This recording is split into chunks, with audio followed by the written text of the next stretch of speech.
I'm Zach. I'm back. I'm moving into my new apartment tomorrow. I'm fucking psyched.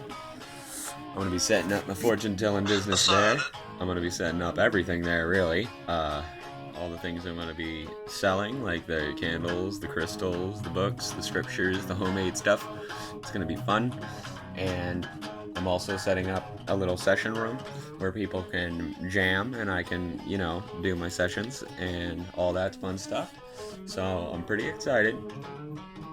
I'm excited to show it off to my folks and family because I've been working on it for 3 years, saving up for 3 years, doing stuff for 3 years, keeping busy, keeping strong.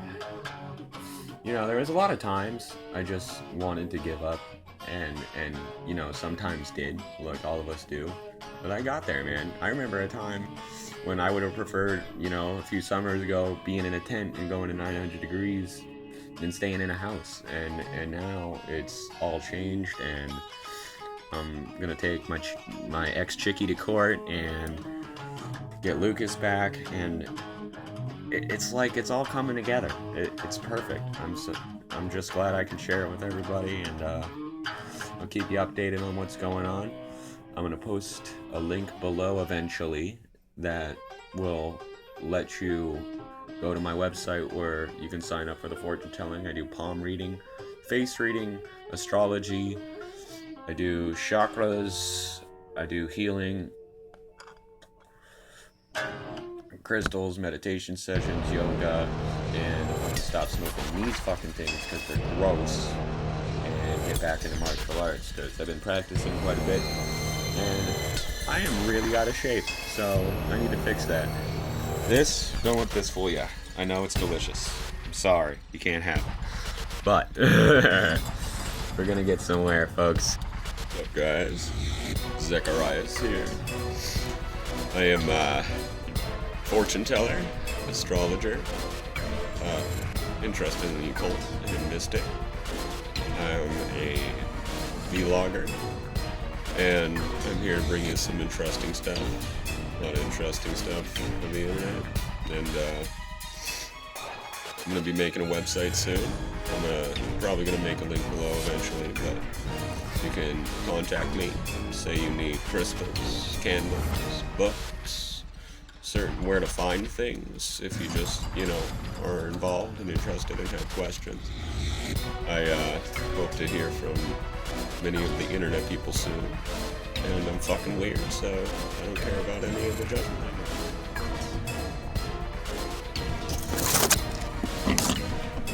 When I talked about astrology, I talked about the physical properties on how it works. Now, I'm going to get into the explanation on why it relates to people and how it relates to people.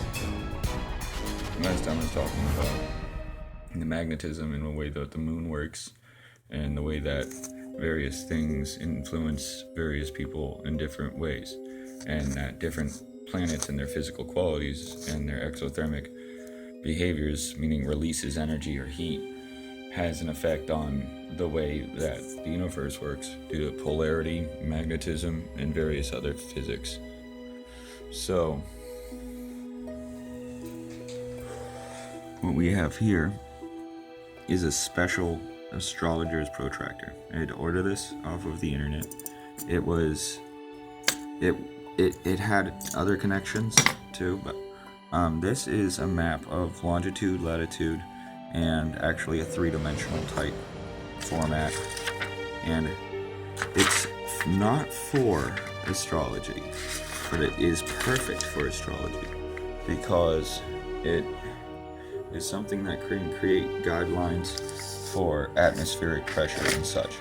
So you can actually test the environment to it, and then it gets pretty deep. But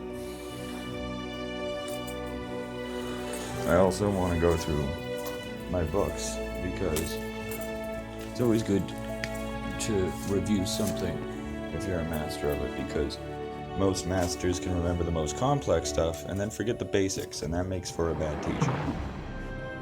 Because there's usually no bad students. It's usually just a bad teacher. I mean, bad students do exist. Don't take that saying completely seriously, but So I'm going to get right into it. There are different elements, there are different modes, there are different factors that specify a sign. There are 4 of each sign that is cardinal, and 4 of each sign that is mutable, and 4 of each sign that is fixed. Each of those are terms in astrology, and I'll explain each one. For a mutable sign, which would be Gemini, Virgo, Sagittarius, and Pisces. All of those signs are very flexible and adaptable, and usually have a very odd temperament because they're fluxing in different directions constantly. Usually their emotional temperament is sort of unpredictable, but their behavior is somewhat steady. Like, you can rely on them to do certain behaviorisms, or you can rely on them to behave in, they just have certain quirks, and they're all good quirks. They're not usually bad. It inclines one to be flexible, usually more understanding with things, on a social level and also a material level. But it also inclines one to be inconsistent upon such matters. Another big thing I wanted to get into, that I'll get into later, but I'll just bring it up for now. There are many things that are related to astrology that just don't say so. For example, for the tarot cards, this is the Emperor. It represents the Aries.